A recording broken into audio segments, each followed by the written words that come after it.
जंगल की एक छोटी सी कुटिया में एक विशाल कबूतर अपने दो नन्हे बच्चों के साथ रहता था।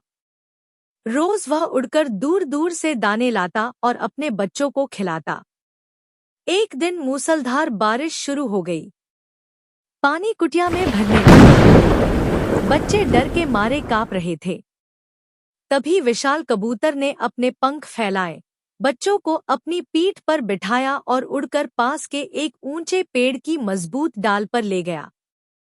वहां पत्तों के बीच सुरक्षित बैठकर उन्होंने बारिश देखी और राहत की सांस ली।